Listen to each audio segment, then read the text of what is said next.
Tobacco use leads to cancer, heart attacks, lung disorders, and other deadly diseases. The characters shown in this film or program do not support the use of any type of tobacco products such as bidi, cigarettes, keni, zarda, etc., or their promotion in any manner. तंबाकू seven से cancer, दिल का दौरा, फेफड़ों के रोग जैसी कई जानलेवा बीमारियां होती हैं। इस फिल्म अथवा कार्यक्रम में दिखाए गए कलाकार किसी भी प्रकार के तंबाकू उत्पादों जैसे कि बीड़ी, सिगरेट, खैनी, जर्दा इत्यादि के सेवन का समर्थन या प्रचार नहीं करते हैं। मनुष्य के स्पंज समान फेफड़े हवा सोखने के लिए बने हैं, लेकिन कुछ लोग फेफड़ों को बीड़ी सिगरेट का धुआं सोखने के लिए इस्तेमाल करते हैं। एक आम धूम्रपान करने वाले व्यक्ति के फेफड़ों को अगर आप निचोड़ कर देखें तो इतनी मात्रा में आपको साल भर का कैंसर पैदा करने वाला टार मिलेगा। इतना टार आपको बीमार, बहुत बीमार बनाने के लिए काफी है।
जो भी ऑर्गेनाइजेशन सिस्टम के खिलाफ चलता है उसे अंडरवर्ल्ड का नाम दिया जाता है, लेकिन सिस्टम खुद एक सबसे बड़ा अंडरवर्ल्ड है।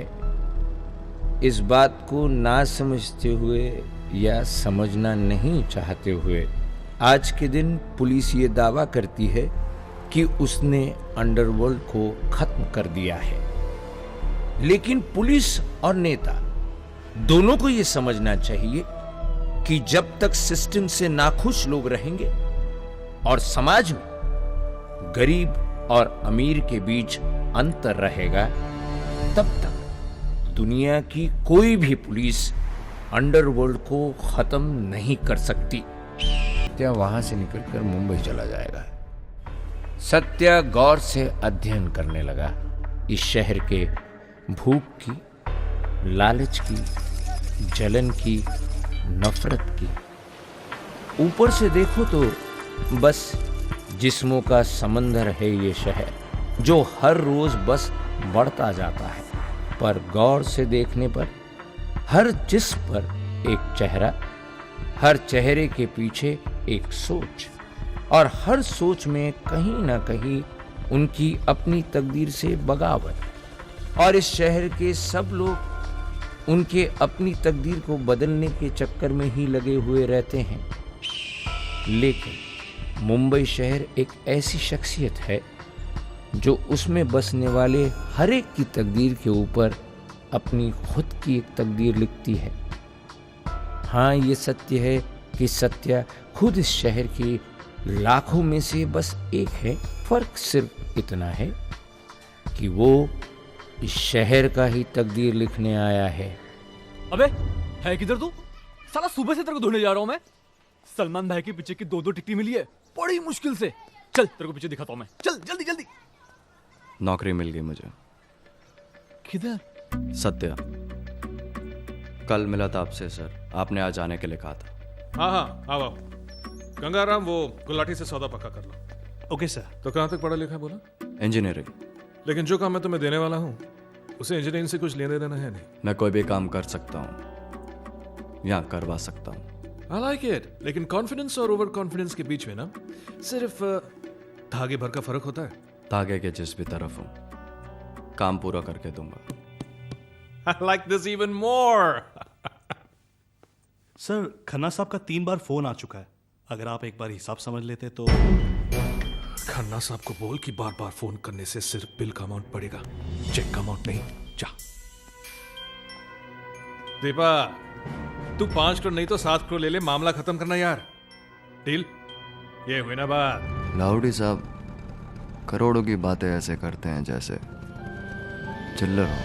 तो इसमें कौन सी बड़ी बात है? मुंबई में तेरे को ऐसे बहुत मिलेंगे जो पैदा ही चांदी के पालने में हुए।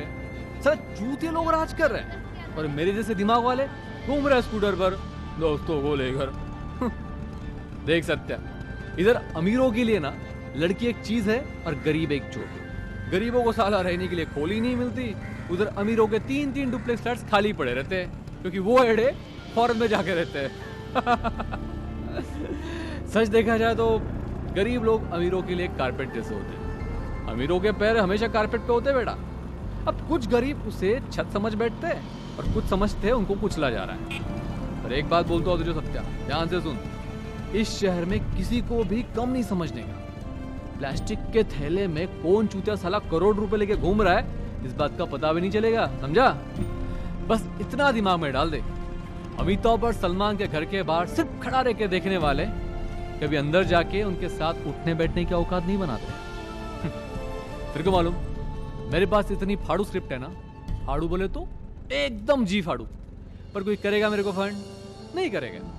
क्या को? क्योंकि मैं कंगाल है ना। और सब बदलेगा एक दिन, लेकिन याद रखने का सब कुछ और सारा वन एंड ओनली नारा। तू बीच में आया तो फोड़ देता साले को। अरे हे तू कब आई? फोन भी नहीं किया मेरे को। देख मेरा दोस्त है सत्या, तेरे को बोला था ना। हे कैसा रहता उस दिन वहां पे? हे तेरे से बात कर रहा है मैं। गोलगप्पे जैसा थोपड़ा क्यों बना के रखा है रे? हे तेरे से बात कर रहा है मैं, बात करना। अरे दिमाग से उड़ गया उस दिन फोन करना। कर नहीं वाला था मैं। ए छोड़ने छोड़ी बात को छोड़ना। हाँ ए सॉरी बोला ना। ताजमहल बनोगे तेरे लिए? हाँ ए नहीं बात करेगी? हाँ नहीं बात करेगी? नाराज है?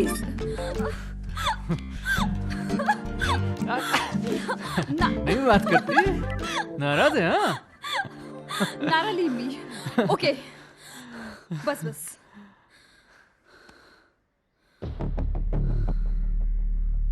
हाय, क्या नाम बताया? सत्या। वो तो मैंने सुना। पूरा नाम? वही पूरा है। साला ये बड़ा राजा साहब का टाइम होता तो ये गांडू मामू लोग के कान में दम था अपनी आंख में आंख डालकर बात करने का। बोलो। ये वाला बहुत जरूरी है आर के। श्योरिटी थी मुझे आपसे, श्योरिटी। अरे इस सांगी की जमीन को लेकर दुबई में मेरा बहुत बड़ा कमिटमेंट हो चुका है। इन्वेस्टमेंट्स किए उन लोगों ने। कुछ भी करके किसी भी हाल में आपको ये काम करवाना है बस। देखो लाउडी भाई, मैं आपका प्रॉब्लम समझता हूं। आप मेरी प्रॉब्लम, आप मेरा प्रॉब्लम आई डोंट केयर। ऐसा कभी भी किसी को भी किधर भी लुढ़का नहीं सकता है।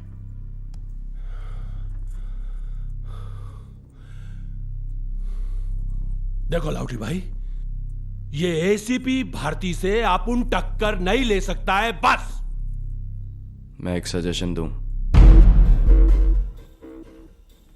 हाँ बोलो। इस मामले में जहां तक मेरी समझ है, सांगी को हमारी प्रॉब्लम के बारे में इतना पता है कि वो हमारी डील कभी नहीं मानेगा, और ये डील नहीं हुई तो आपकी दुबई वाली कमिटमेंट भी खतरे में पड़ जाएगी। उस पर डेडलाइन भी है। इस सिचुएशन में मुझे नहीं लगता हमारे पास सांगी को मारने के अलावा और कोई रास्ता है। अबे चूतिए, ये बात तो हम लोग भी समझते हैं। सांगी को मारने के अलावा कोई रास्ता नहीं है, ये मेरे घर में बिल्ली का छोटू बच्चा ना, उसको भी मालूम है। मजाक लगता है क्या तेरे को? सांगी को टपका डालने का और अपनी तरह अय्याशी करने का? अबे एसीपी भारती को कौन तेरा बाप संभालेगा? बात करता है। मैं अपना सजेशन पूरा कर लूं।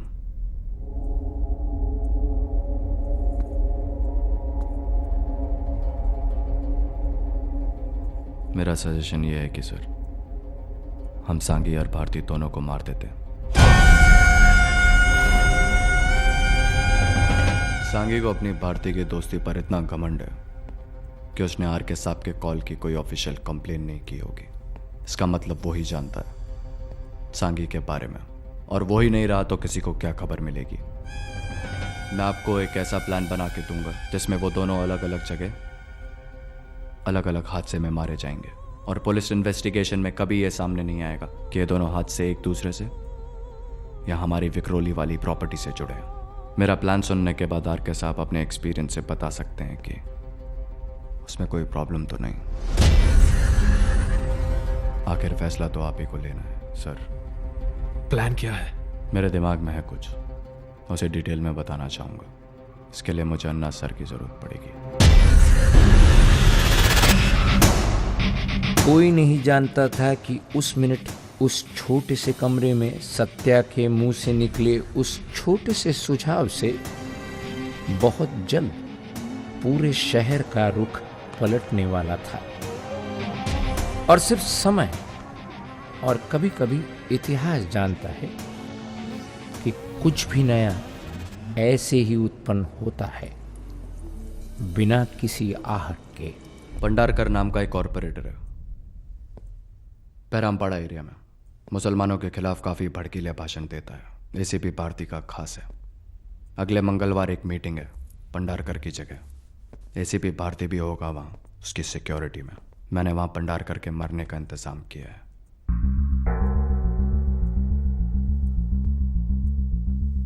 भंडारकर? इसमें गोलियां एसीपी भारती को भी लगेंगी। पुलिस और मीडिया सब यही समझेंगे कि भंडारकर को मारने की साजिश में, जिसमें एसीपी भारती बीच में आके मर गया, जबकि सच हम जानते हैं कि यह साजिश भारती को मारने की है, जिसमें भंडारकर बीच में आके मरेगा। पुलिस और मीडिया के अलावा सांगी भी यही समझेगा, और फिर 2 दिन बाद सांगी की मौत। बांद्रा के रोज अपार्टमेंट के 24वें माले पर, फ्लैट नंबर 2402 में, जहां सांगी अपनी प्रेमिका के साथ कई रातें गुजारता है। सांगी की बीवी का भाई हरियाणा का बहुत पावरफुल पॉलिटिशियन है। पुलिस को फ्लैट में कुछ ऐसे सबूत मिलेंगे जिससे सारा शक सांगी की बीवी के भाई पर जाएगा, और उन दोनों के मौत का प्लान मैं और अन्ना सर आपको सुनाएंगे।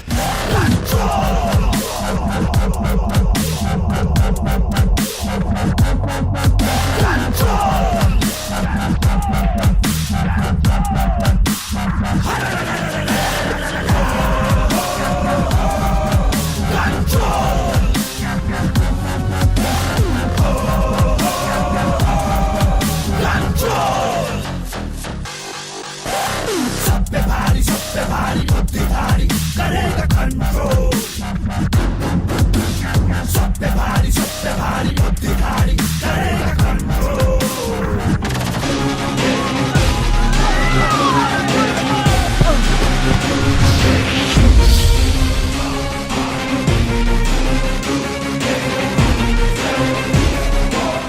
हादसे में भंडारकर के बॉडी से निकल के बुलेट उनके पीछे खड़े हुए एसीपी भारती को लग गई और वो भी मारे गए।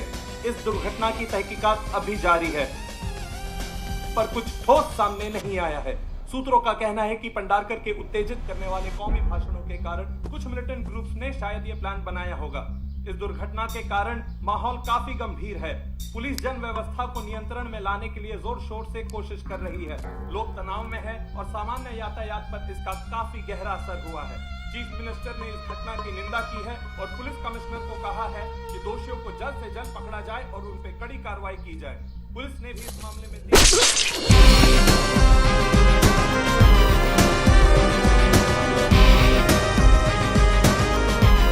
अभी खबर मिली है कि बांद्रा के रोज अपार्टमेंट्स के 24वें माले पर फ्लैट 2402 में बिल्डर सांघी की मौत हो गई है।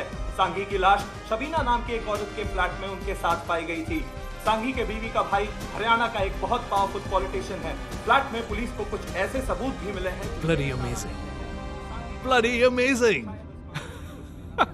तूने जब पहले मुझे प्लान सुनाया था तब मुझे ऐसा लगा कि कोई फिल्मी स्टोरी है, you know.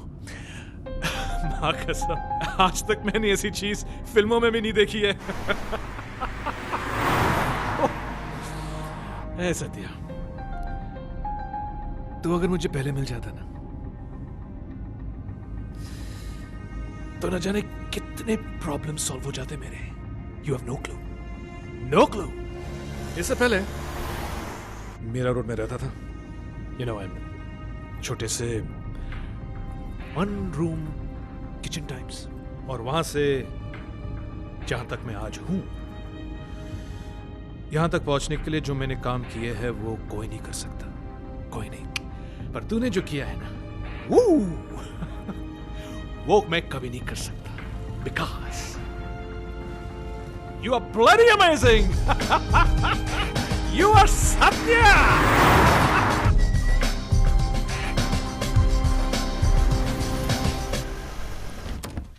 Welcome, Satya. Welcome. Welcome to my humble abode. Please come. Pramila! Police ने आपको चारों तरफ से घेर लिया है। This is Rahoti Junior. Police serials काफी देखता है ये। तुम कब आए? लो कर लो बात। मैं घर पे हूं या ना हूं कुछ फर्क नहीं पड़ता। Meet my loving wife, Pramila. Pramila, Satya. नमस्ते। जानती हो सत्या ने मेरे लिए क्या किया है? क्या? इसने मुझे क्रिकेट में आउट किया है। Clean bowled. ये सच में तो बहुत बड़ा अचीवमेंट है। मेरे हस्बैंड को हराने से भी ज्यादा इनसे मनवाना कि वो हार गए हैं। इससे भी मुश्किल काम किया है सत्या ने। मेरे कॉम्पिटिटर को आउट किया है।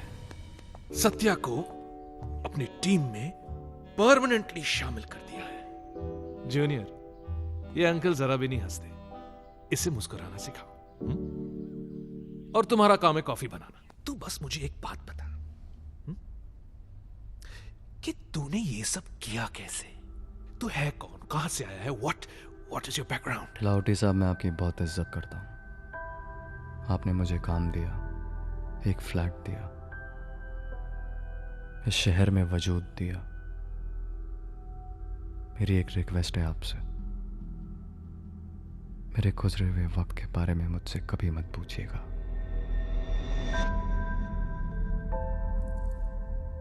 Okay, no problem, no problem. कुछ और बात करते हैं। शादी वादी हुई है तुम्हारी? गर्लफ्रेंड्स? सत्या, देख, कल तक सिर्फ तू मेरा एम्प्लॉय था, पर आज के दिन तू मेरा खास है, और मैं अपने खास लोगों का खास ख्याल रखना चाहता हूं।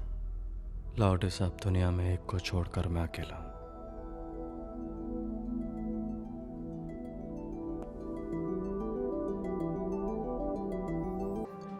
कुछ तो चल रहा था वहां।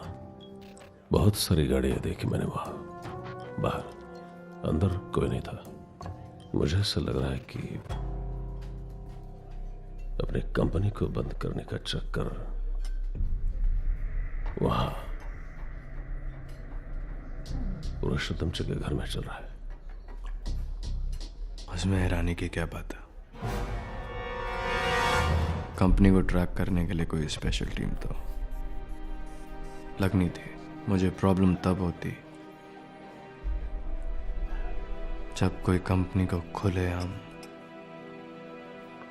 पूरे देश के सामने चुनौती देता। उसमें कंपनी की इज्जत बर्बाद आती। अपने 30 साल के करियर में मैं तुझ जैसे आदमी से कभी नहीं मिला, और अपने 30 साल के करियर में यह बात भी मैंने आज तक किसी से नहीं बोली इससे पहले, जो तुझसे कहना चाहता हूं सत्य। एक बार तूने मुझे पूछा था सत्य, आप यहाँ अकेले रहते हैं? इससे तुम्हारा क्या मतलब है? थी कोई मेरे जिंदगी में? उसके बाद से बस अकेला रहता हूं। उसके बाद से मतलब? वो जाना जरूरी नहीं है सत्य। वो फोटो देखिए मेरे घर में, उसने खींची थी। उसकी एक भी फोटो नहीं है मेरे पास। उसकी कोई याद रखना नहीं चाहता, मगर मैं चाहता हूं कि आज के बाद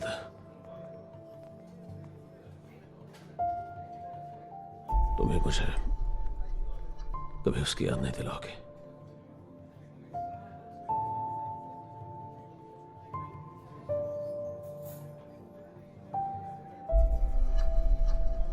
तू अपनी बता। उसका नाम चित्रा है। कल सुबह शादी कर रहे हैं।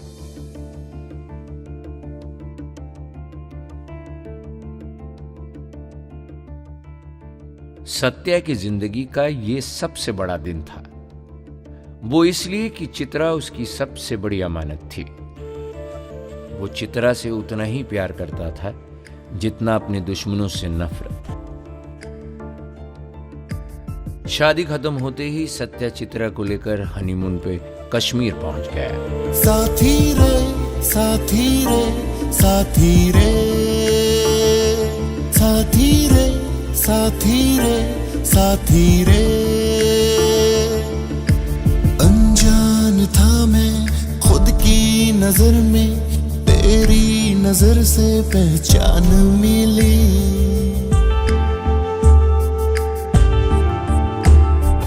अनजान था मैं खुद की नजर में, तेरी नजर से पहचान मिली। हाँ मैं हूँ, अब मैं हूँ, हाँ मैं हूँ, अब मैं हूँ। साथी रे साथी रे साथी रे साथी रे साथी रे साथी रे, अनजान थी मैं खुद की नजर में, तेरी नजर से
खुशी से। क्या रंग होते हैं जिंदगी के, मुझको पता ये चला है मेरी जान तुझी से। मुझे प्यार हुआ है जीने से, तेरे होने से। मुझे प्यार हुआ है जीने से, तेरे होने से। हाँ मैं हूँ, अब मैं हूँ, हाँ मैं हूँ, अब मैं हूँ।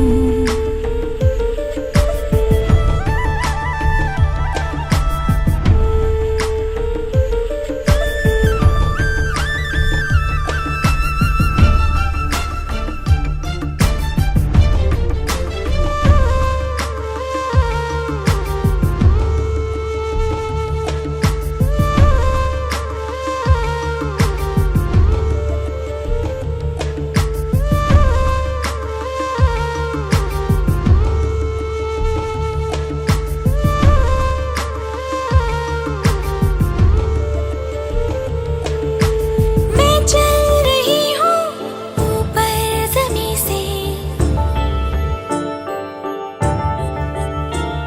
ये जो हो रहा है मेरी जान हुआ है तुझी से। अचानक में किस्सा मेरे साथ ये हो गया है, बड़ी तेज तेरे मेरे प्यार की दास्तां है। मुझे प्यार हुआ है जीने से, तेरे होने से। मुझे प्यार हुआ है जीने से, तेरे होने से। हाँ मैं हूँ, अब मैं हूँ, हाँ मैं हूँ, अब मैं हूँ।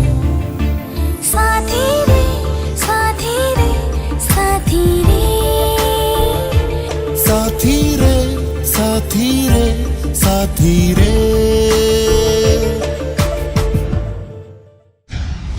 हनीमून से लौटते ही सत्या फिर से कंपनी के कामों में लग गया।